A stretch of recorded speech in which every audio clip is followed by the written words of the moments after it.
You're listening to the internet. On today's Into Your Head number 776, knowing your arse from your Ebola, rebooting a fly, vacuum-packed data, and lots more. Absolutely fucking fantastic, and I'm getting a cold. Hello. Monkey nuts, that's what they call them. They call them big steaming, shit-eating, piss-piling. I'm getting a fucking cold again. Coffee cup crushed here. I've already talked about that, so we're not going to get any more material out of that. Printer over there doing nothing of any interest. Shit-eating, piss-piling, stapler on the windowsill. Long forgotten cat glove puppet. Oh, filth Christ. This cat glove puppet on the window is filthy. I feel bad about this cat glove puppet. My wife came across this at one point and was talking about using it as an aid in her children's school classes that she runs, being a teacher. And I said, no, I have a use for that on my podcast. It was a couple of years ago, just after I killed off the character Glenn Acton. I brutally murdered Into Your Head something. So what was he? Into Your Head junior announcer Glenn Acton. I brutally murdered him in cold blood one day, and then I said, I need something else for the show, and I said, I'll take that cat glove puppet. Don't waste it on your children. It's been sitting here on the table ever since. I've occasionally used him as an emergency mop to mop up coffee spills off my keyboard, so he's covered basically in coffee and crap. I did wash him a couple of times, but no, he's turned into a mop, a high-class mop. So that's a waste. You get these things and you never use them. It's the story of humankind. We got this planet millions of years ago. We've never used it for half of it. We've never used. We never build anything in the sea. We just let it sit there. We suck up all the fish out of it and eat them. But no, we never use the water itself. There's gallons and gallons of water in the Atlantic Ocean just sitting there, and we fly over it every day in our jumbo jets, and we say, oh, that's very interesting, there's a lot of water down there, let's just jump, we'll build a machine to jump over it into the sky, so we can avoid looking at it. The Atlantic Ocean, it's like a mess in the corner of your bedroom that you take a wide berth and you walk around. You say, oh, I'll deal with it someday, I'll deal with that pile of clothes someday, I'll bring them down to the charity shop or something, but not today. Today I'm just going to invent commercial aviation and fly a couple of kilometers over it so I don't have to look at it. No. If we got our minds together, we could do something with those oceans. I don't know what. We could, I suppose we do use them a bit. We lay cables through them. This podcast as we speak is quite possibly coming at you through an under and subterranean cable. Even that avoids the ocean. It goes under, or does it? No, it goes along the ocean floor, doesn't it? Isn't there a cable going from my house over to your house in America along the ocean floor that they set up in the early days of international telecommunications? I think there is. Maybe I've misunderstood. I thought there was. Is that not the case? I don't think it's not the case. We had transatlantic communications before they had satellite. That's the other thing as well now. Not content with flying a couple of 100 kilometers above the Atlantic Ocean, they're now sending stuff into space. They're beaming it up to satellites and then down again. They don't even want to. They're bypassing the sky now. They don't even want to put because people are paranoid. They're paranoid about their data security now, so they don't want their data getting sent through the sky. They want it sent out into space where it's in a vacuum. And I'd say they have this misguided idea because they go to their supermarket and you see stuff like a vacuum packed lump of ham, and they know, I can keep that in your fridge for a couple of weeks and that's fine. So if my data is going out into space into a vacuum, it's probably pretty safe there too. Certainly safer than in the sky where all the oxygen can get at it. because oxygen destroys things. Oxygen causes fires and things. So no, they'd rather have their data sent out into space than through the sky. That's why we have satellites now. Absolutely fucking ridiculous. Is the danger as people get hold of a little bit of technical information, and next thing you know, they want everything. It's the same with Ebola. They're going, I don't want Ebola people living near me. Are you African? I'll get out of my country. And then you'll say, but this is Africa. And they'll say, I know. And you'll say, but Africa is my country. And they'll say, but Africa isn't a country, it's a continent. And you'll say, exactly. And this is South Africa. It's thousands of miles from the Ebola hit zone. And they'll say, I don't care. If it's called Africa, then it's Africa. It's the same thing. There's Ebola in Africa, and this is Africa. Therefore, I'm scared shitless. Millions of years of evolving our brains, and we still haven't evolved the ability to be not scared shitless by everything.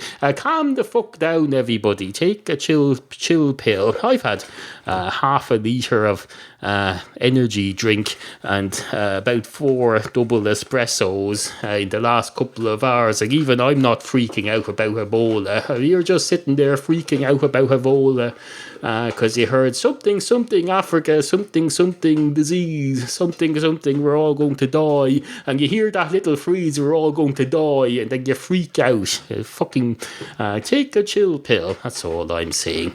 Anyway, I've always been a great believer in the dictum, never ask a blind man what time it is, because he'll say, what time is what? He'll say, Christ, what time is what? Is there something in front of me that I'm missing that you want to know the time of? Is it a dinosaur bone? I don't know. Are you asking me to age a dinosaur bone? Because if that's the case, I can't. I'm not qualified to do that. I know you people think that blind people, because they've lost one sense, their other senses are extra magnified. But no, that doesn't mean I'm going to be able to sense the age of a dinosaur fossil just by having it in front of me. No. Or maybe you meant something else. When you said, what time is it? What were you referring to? What time is what? And you'll say, what time is it? As in, what's the current time? And they'll say, the current time of what? I don't know what you mean. Speak English. Give me some. You're talking like one of these youngsters who's can't talk properly. These youths, every second word they come out with is, they say, like, it's like,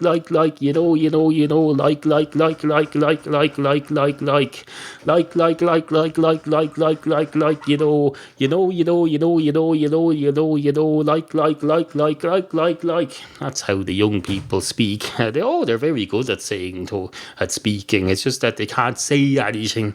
They don't know how to put any content into their sentences. You can say like till the cows come home. They go like. They go like. Do you use the phrase till the cows come home in other countries? I'm not sure. I'm pretty sure you probably have it in England. You probably have it in France, but you'd probably say it in French. You'd say, on les cows, something. That's what they say in France. They say it in a French accent. They'll say something, or cows, something. Except they probably don't say something, unless it's a French person talking in French and they're talking about what people say in English. They're talking about what people say in English-speaking countries, as I'm doing now with regard to French-speaking countries. They could be talking about me. They could be saying, I wonder, do they say till the cows come home in English-speaking countries? They probably say something till the cows come home. Except they'll be saying that. They'll be saying the word something in French and then some poor English. Although they won't, because a lot more French people speak English than English people speak French. I think you'll find that's usually the situation with these non-English abnormal countries. They know a bit of language. I'll say that about them. go a bit when you go on holiday. I'm hoping to go on holiday somewhere next month. I don't know yet where. I'll find out tomorrow. I'm going to book a fucking holiday tomorrow because it's about fucking time to go somewhere. I'm going to go somewhere where there's sun, somewhere cheap and cheerful and sunny and full of foreigners. So we'll be going up to foreigners and saying, hello, I want to check into this hotel. And they'll say, why do you want to do that? And you'll say, oh, you can speak English. And they'll say, thank you very much. I think I will. Don't mind if I do. Seeing as how I'm in the tourist industry, I'm a hospitality professional and I stand to profit from my ability to speak English. So I think I will. And you'll say, oh, you misunderstood me. I wasn't giving you permission to speak English. I was saying you can speak English. Not to say that you don't have permission. You have permission. I just don't think you need my permission to do it. I'm very grateful that you speak English because I can't speak whatever language it is you speak. I don't know what language it is you speak yet because you haven't yet decided where we're going on holidays. But wherever I end up, whatever language you speak there. Where was I? I don't know. You're listening to Into Your Head, hosted by Neal, Ireland's version of the Octomom. Except he's a dude. And has cats. I decided to treat myself today and use one of our takeaway paper cups for my coffee and bring it up here, even though I'm not leaving the house. I thought I'd go mad. Of course, the environment. If there's any environmentalists listening to this, look away now because you're not going to like this. I have a coffee machine here, and I decided last year, we treated ourselves to a coffee machine, and I said, fuck this shite. We're going to get paper cups. Like they have in the convenience stores. We get paper cups now. Before you start lecturing at me, we only use them when we're going out. In which case, for example, on a commute. In which case, most coffee drinkers would be buying one of these paper cups anyway from the shop. The only difference here is I bring them from home, and they don't have a freaking brand name on them. No, I buy them off the internet. You can go on the internet now and you say, hello, is that Amazon? And Amazon says, yes, it is indeed. Please log in. And you log in, and then you say, hello, is that still Amazon? And then they say, yes, it is. Is that Neal? I think that's Neal because I can see your name now because you've logged in. I know who you are. I know who you are, and I know what you like. Would you like some cat food? And then it usually shows me some cat food, and I say, no, thank you, not today, thanks. I still have 2 large sacks of it in the wardrobe downstairs and a half gone bag. So it'll probably be about another month or 2 before we need any more. No, today I'm looking for coffee cups. Now, as it happens, I'm not looking for coffee cups at the moment. Have enough to keep us going until I would estimate next May. It was supposed to be enough until next June, but I donated 100 to a charity coffee morning. So we're down 100 on this year's stock, so I may have to purchase the next lot earlier than planned. It's absolutely fine. It's absolutely fine. These are third world problems, I realise. No, they're not. They're first world problems, rather. But I live in the first world, so they're relevant. They're relevant to the way we live today. There used to be a convenience store around here that had a radio ad, and its slogan was, Centra, for the way we live today. For the way we live today. Well, Centra, you chewed off your own foot and shot yourself in it with that ad, because the way we live today now is to not go to Centra at all for our coffee. You switch on the machine, you put the beans in, and you cram water in, and then you press a button and you say, give me coffee, and it gives you coffee, and then you put the lid on, and then you go and you drive right past Centra, unless you need petrol. In which case you stop at Centra and the people in the shop say, you used to come in here for coffee. Do you not like our coffee anymore? And we say, I've no idea whether we like your coffee anymore. We haven't tried it in a while and we've no reason to do so. Do you sell cat food? And they'll say, yes, we do. And I'll say, indeed you do. You sell extortionate prices because you're a shitty little convenience store. You have tiny little bags with 2 ounces of cat food in them that you sell for €85 because you know damn well cats are going around in an emergency looking for emergency supplies. Well, the joke's on you there as well, because I think my cats go up and find half-eaten sandwiches on your forecourt and bring them home and eat them.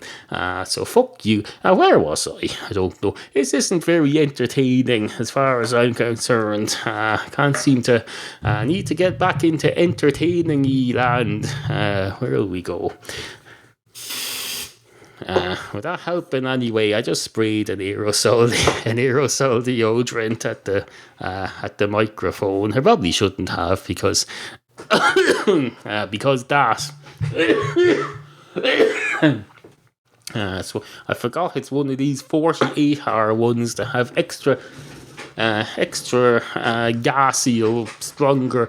Basically, they kill you. You can die from using these. It's absolutely fantastic. It's like doing drugs, except it's for hygiene rather than to get your brain fucked up. Just fucks up your breathing system. It's probably just destroying my lungs. Oh, there's a dead fly on the table. That's disgusting. I'll just wipe it off. There was a dead fly on the table. I suppose that was bound to happen at some point because there's been half dead flies going around this room for some time now. They're dying out. They come back to life. They probably go into a coma and they come back to life in March and they say, hello, I'm a fly. At least I think I am. Do flies reboot when they come back to life after the winter, or do they remember everything? I presume they don't have the capacity to remember things through 6 months of being dead, so they reboot basically as a new fly. Probably have a new body as well, because that one there will be rotted. It's rotting on my floor there now.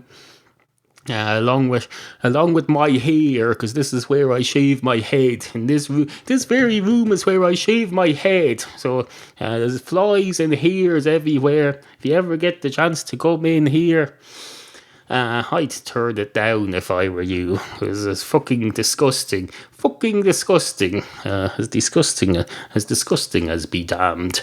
IntoYourHead.com. Support the podcastual arts at no cost to you. Just click through the Amazon link at IntoYourHead.com whenever you go shopping for anything, even if you use Amazon UK or Canada. We'll take your weird foreign money here. We're not proud. Just visit IntoYourHead.com and click on the appropriate Amazon banner. If you would like to comment on any of the issues raised in this program, email studio@IntoYourHead.com. Remember, we value the opinions of you, the humble and ignorant listener. Matchstick cats. Matchstick cats. Matchstick cats. Matchstick cats and stuff. Are you a cat? Or do you know somebody who might be? Then tell yourself about Matchstick Cats, Neal's webcomic. Brand new episodes at IntoYourHead.com. Matchstick cats and stuff. IntoYourHead.com. 2 Ebola patients walk into a bar. One of the Ebola patients goes straight up to the bar counter and says, hello, I'm an Ebola patients practitioner. I'm a practitioner of patients regarding the Ebola scare. I'm still remaining calm, not going to panic, not going to worry about it.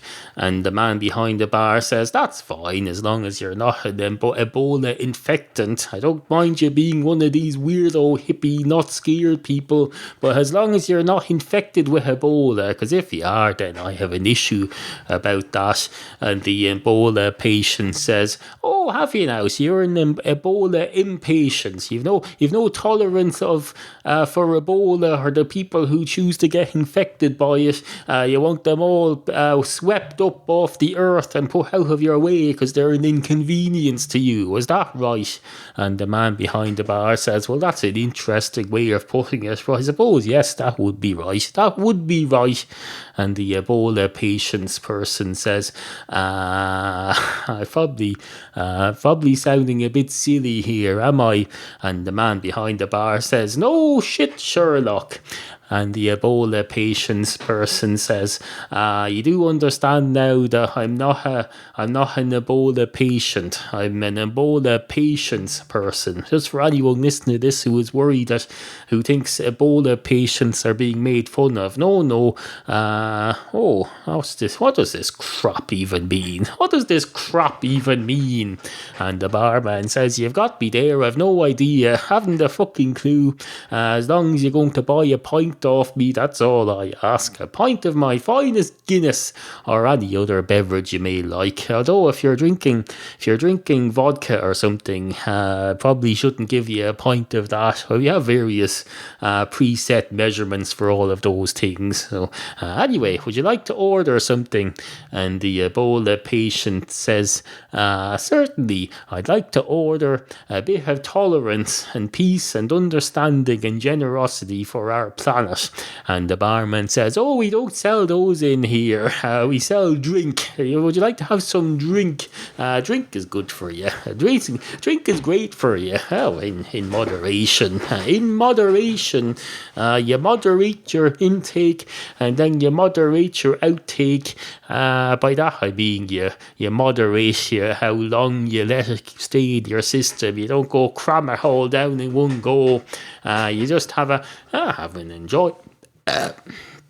And Christ, I'm starting to sound like an advertisement for the hostelry industry. Well, that's understandable because I am a barman or a woman because they have women as well. But in this case, I'm not a bar woman. I'm a barman. It's not sexist. It's just that I happen to be a male, so I'm a barman. Don't come attacking me for not being a bar woman. I can't. I'm not going to go and get a fucking surgery just so I can keep everybody happy. And the Ebola patient says, you're starting to sound even more of a freak than me. And the barman says, did you just call yourself a freak? That's not going to go down well with the audience. They're going to think you're attacking Ebola patients, people. And the Ebola patient's person says, that's okay, as long as they know I'm an Ebola patient's promoter, not an Ebola patient. It's patient spelled Patience.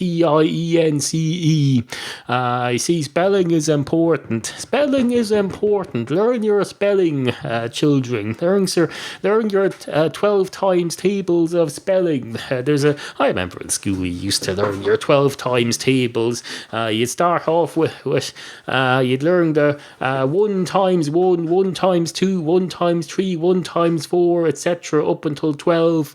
And then you do 2 times 1, 2 times 2, 2 times 3.